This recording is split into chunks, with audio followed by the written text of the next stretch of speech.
Hello students, in this video we are going to discuss about the next evidence for evolution, that is paleontological evidences. So we must have to understand what is meant by paleontology. So paleontology is a study of fossils. So हमें fossils को पहले समझना होगा, then we will able to understand paleontological evidences. Okay, so we'll see about fossils. So what are the fossils? Fossils are remnants of living organism,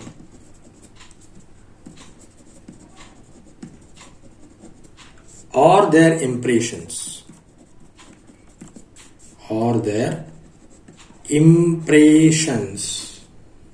which are preserved deep down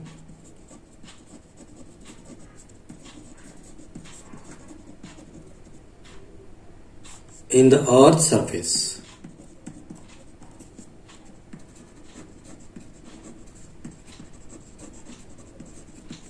Okay, so this is fossils. So what are the fossils? Fossils are remnants of living organisms. अगर कोई living organism due to some geological changes, right, भूकंप और ऐसे ही कुछ natural calamity की वजह से या volcano होता है, so in that case living organisms get buried inside the earth crust. ठीक है, वो बुझ जाते हैं जमीन के अंदर. So in that case whatever the remnants, किसी भी ऑर्गेनिज्म का जो कुछ बचा हुआ पार्ट है, उस पार्ट का जब हम लोग स्टडी करते हैं या उन पार्ट का जो इम्प्रेशंस मिलते हैं, सो उसी स्टडीज को फॉसिल्स का स्टडी कहते हैं. And that particular subject is called as palaeontology. ठीक है, पैलियोंटोलॉजी में पैलियोंटोलॉजी किससे डीलिंग करता है? It is the study of fossils. And what are the fossils? These are the remnants of living organisms or their impressions. चाहे वो remnant हो, चाहे उनके impressions हो, which are preserved deep down in the earth surface. ठीक है, earth surface के अंदर जो भी उनके impressions preserve हुए और उनके remnants preserve हुए, उसी को ही fossils कहते हैं. और fossil का study मतलब paleontology. ठीक है. Now we will see about various natural calamities. ये fossils कैसे फॉर्म होते हैं? ठीक है, fossils कैसे फॉर्म होते हैं? We'll see now. Various natural calamities, buried organism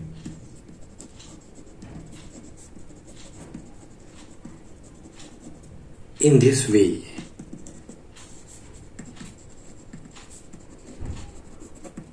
And fossils throw light on the evolutionary process.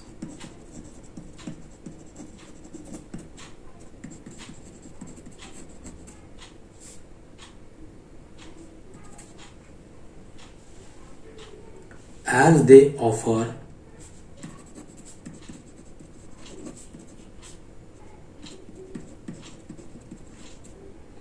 evidence of evolution.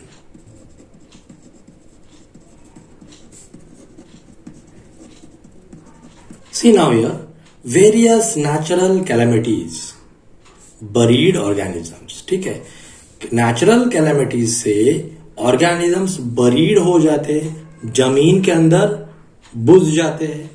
In this way, okay, and how in this way fossils are created. And fossils throw light on the evolutionary process. Fossils का study करने से हमें evolutionary process का एक idea मिलता है. ठीक है, and they offer evidence of the evolution. In this way fossils offers evidences of evolution. कैसे? We'll see now here. Actually some of the starfish is there. Starfish ये तो सबसे डेप्थ में होता है. These are the various layers of the earth, suppose. Okay. Starfish है यहाँ पे, जो स्टारफिश थोड़ा सा अपर लेयर में गया, right. Actually these two they are belongs to invertebrates. Animals which are invertebrates, which are belongs to invertebrate, they are found at the lower layer of the earth, just like starfish है, ठीक है. Next to that कुछ और भी invertebrates है, that is shown in the picture. Okay, alongside picture, इस picture में देखो, ठीक है. बाद में इसके ऊपर कुछ वर्टिब्रेट्स एनिमल्स दिखने लगे. यहाँ पे स्नेक भी आता है, स्नेक्स, ठीक है. फ्रॉग आता है यहाँ पे, फ्रॉग, ठीक है. आफ्टर दिस कुछ एनिमल्स इससे ऊपर लेयर पे जाते हैं. So we can say that reptiles, ठीक है. Means what, some of the animals they are aquatic. Then जैसे कि फिश है यहाँ पे, ठीक है. फिश से क्या बन गया, जो फिश, ठीक है. अभी यहाँ पे फ्रॉग बन गए, मतलब एम्फीबियंस जो पानी में भी रहते हैं, टेरेस्ट्रियल मतलब लैंड पे भी रहते हैं. उससे क्या हो गया, रेप्टाइल्स बन गए, और उससे क्या हो गया, एव्स बन गए. इन दिस वे एक्चुअली ये एव्स अपने आप नहीं बने. जो फिश थे, जो स्टारफिश थे, कुछ स्टारफिश अपर लेयर में गए तो उनके स्ट्रक्चर में चेंज हो गया. फिश नया नहीं बन गए, राइट. इनका ही मॉडिफिकेशन है. जिस स्टारफिश ने थोड़ा सा अपने बॉडी के अंदर मॉडिफाई करके अपर लेयर में चला गया, वो फिश बन गए. और जो फिश अपर लेयर में मॉडिफिकेशन की वजह से चले गए, वो एम्फीबियंस बन गए. और जो एम्फीबियंस उनके अपर लेयर पे चले गए, वो रेप्टाइल्स बन गए. अभी जब हम लोग इसका अगर एक्सकेवेशन करते हैं, लेयर का एक्सकेवेशन यानी उत्खनन करते हैं, ठीक है. उत्खनन करने के बाद डीप लेयर में क्या मिला है हमको, crustacean animals, means what, starfish है, उसके अपर लेयर में फिश मिल गया, फिश के इंप्रेशंस मिल गए, ठीक है. उसके बाद फ्रॉग के इंप्रेशंस मिल गए, देन रेप्टाइल्स, देन एव्स तो ऊपर है एरियल पार्ट में. सो इन दिस वे इनका फॉसिल्स यहाँ पे मिल गया, कुछ यहाँ पे मिल गए. सो सब फॉसिल्स का स्टडी करने के बाद हमें ये पता चल गया कि all these animals they might have originated from same and common ancestor. ठीक है, अलग अलग एंसेस्टर से ये एव्स नहीं बने, रेप्टाइल्स नहीं बने, एम्फीबियंस नहीं बने, फिश नहीं बने, ठीक है. एक ही ऑर्गेनिज्म है, लेकिन उसके अंदर ग्रेजुअल डेवलपमेंट होते चला गया. धीरे धीरे धीरे ग्रेजुअल चेंजेस होने के कारण ये अलग अलग दिखने लगे, डिफरेंट कैरेक्टर वाले दिखने लगे. But actually they all are originated from same and common ancestor. So this is all about paleontological evidence. Okay. After the study of paleontological evidences, we are going to discuss about connecting links. From these connecting links also we can able to explain the evolutionary process, or we can provide the evidences for evolution. Okay, how? So before that we must have to know what are the connecting links. Actually connecting links means what? एक यहाँ पे एक phylum है किसी organism का, और ये दूसरा फाइलम है, राइट. इस फाइलम के भी कैरेक्टर ये शो करता है, इसी फाइलम के भी कैरेक्टर शो करता है. इसका मतलब ये जो ऑर्गेनिज्म है ये दोनों कैरेक्टर शो करता है. It means that both these phyla they might have originated from this one. मतलब इन दोनों का पेरेंट एक ही होगा.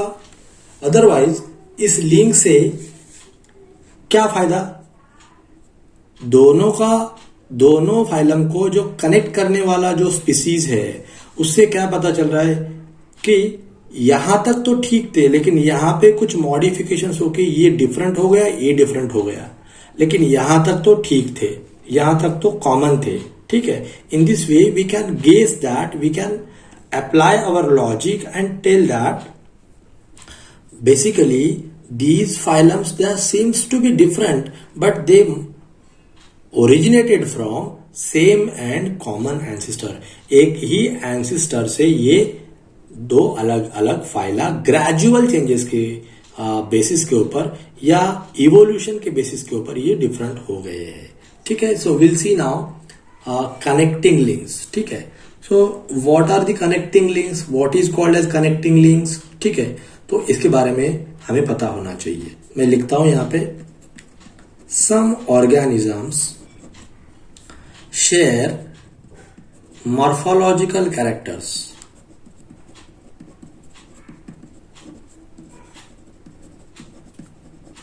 of two groups and hence they are called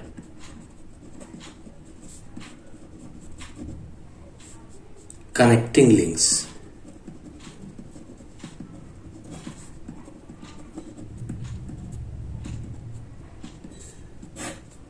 okay, so connecting links के लिए क्लियर, यहां पे मैंने डिटेल में एक्सप्लेन किया है, ठीक है। Now what are the examples of connecting links? Number one example is पेरिपेटस।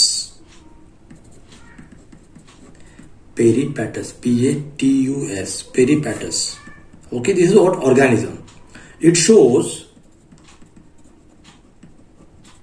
Characters of phylum Annelida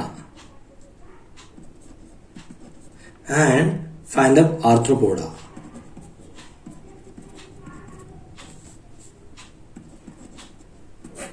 It's very important. Annelida and Arthropoda, इन दोनों फाइलाज के कैरेक्टर्स अकेला ही पेरिपेटस शो करता है। Thus, it is a connecting link between these two phyla. Okay? इन दो phylum का connecting link है। This is example. Second, ये अभी किसी के मन में डाउट आता होगा कि पेरिपेटस जो है कौन से कैरेक्टर एनलीडा का और कौन से कैरेक्टर आर्थ्रोपोडा का शो करता है। तो इसका आंसर जो है, देखो मैं यहाँ पे एनिलीडा का पहले लिखता हूं, एनिलीडा के कैरेक्टर, ये पेरिपेटस जो है एनिलीडा का कौन सा कैरेक्टर, तो सेगमेंटेड बॉडी, सेगमेंटेड बॉडी होता है एनिलीडा को, जैसे कि अर्थवर्म पता है, अर्थवर्म, ठीक है। सेगमेंटेड बॉडी मतलब ये एक छोटा segment segment segment segment segment, so this what segmented body, ठीक है। ऐसा ही एक बॉडी होता है सेगमेंटेड बॉडी, ठीक है, ये अर्थवर्म होता है।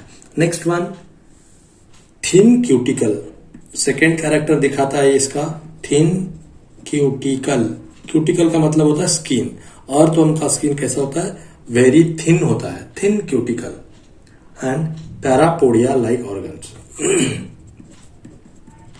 पैरापोडिया, पोडिया मतलब लेग्स, पैरा मतलब हाफ, ठीक है।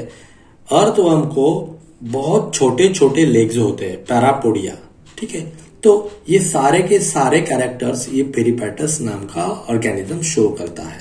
ये एनलीडा का कैरेक्टर हो गया, ठीक है। Now next to that, arthropoda का क्या होता है, आर्थ्रोपोडा, आर्थ्रो का मतलब होता है जॉइंटेड और पोडा मतलब लेग्स। जैसे किसी भी एनिमल्स के लेग्स के अंदर जॉइंटेड है और लेग जॉइंटेड लेग है, तो ऐसे ऑर्गेनिजम्स को हम लोग आर्थ्रोपोडा कहते हैं। फॉर एग्जाम्पल इंसेक्ट्स, ठीक है, इंसेक्ट्स कैसे होते हैं, आर्थ्रोपोडस होते हैं, जॉइंटेड लेग वाले होते हैं, ठीक है। और उनका एक कैरेक्टर, इंपॉर्टेंट कैरेक्टर ये पेरिपेटस शो करता है, and that is tracheal respiration. कौन सा रेस्पिरेशन है, ट्रैकियल रेस्पिरेशन, रेस्पिरेशन ट्रैकियल होता है, ठीक है। और next important that is it shows open blood circulation, open blood circulation, ये ब्लड सर्कुलेशन इनका ओपन होता है, अपने जैसा क्लोज नहीं होता, ठीक है। तो ये पेरिपेटस आर्थ्रोपोडा के भी कैरेक्टर शो करता है, एनिलीडा के भी कैरेक्टर शो करता है। In this way it shows it is a connecting link between phylum arthropoda and phylum Annelida. Okay, now second example में देता हूं, second example that is duck billed platypus, duck billed platypus, platypus, duck billed platypus. This is also shows the connecting link between reptiles and mammals. Reptiles and mammals. Class Reptilia and class Mammalia. ठीक है, ये phylum vertebrata में आते हैं. ये दो class है. Reptiles मतलब सर्पेंटाइन वाले, और mammals means what, cow, buffalo, human being also. ठीक है, सो ये भी ऐसे कैरेक्टर्स शो करता है. That is why this is example duck billed platypus. ये एग्जांपल क्वेश्चन में बोर्ड के एग्जाम में पूछा जा सकता है. What are the various examples of connecting links, या डक बिल्ड प्लेटिपस कौन से दो क्लास का कनेक्टिंग लिंक है. तो हमें पता होना चाहिए reptiles and mammals. Last one that is lung fish. Lung fish ये भी एक कनेक्टिंग लिंक है, and it is a connecting link between fish and amphibians. Fish and amphibians. Class fish मतलब class Pisces, and amphibians means what, frog, right? Frog and fish के दोनों का characters ये lung fish दिखाता है. That is why it is the connecting link between fish and amphibians. तो ये भी पूछा जा सकता है. So this is all about connecting links. So from these connecting links we can able to guess, or we can able to conclude that these fish and amphibians, reptiles and mammals, annelida and arthropoda, these are ये जो pairs है, ये pairs अलग अलग नहीं निर्माण हो चुके हैं. ये एक ही ऑर्गेनिज्म से, एक ही एंसिस्टर से, यानी कॉमन एंसिस्टर से ये फॉर्म हो चुके हैं. Okay, so this is all about connecting link. Last one, embryological evidence and carbon dating technology. These two things which we are going to discuss in the next video.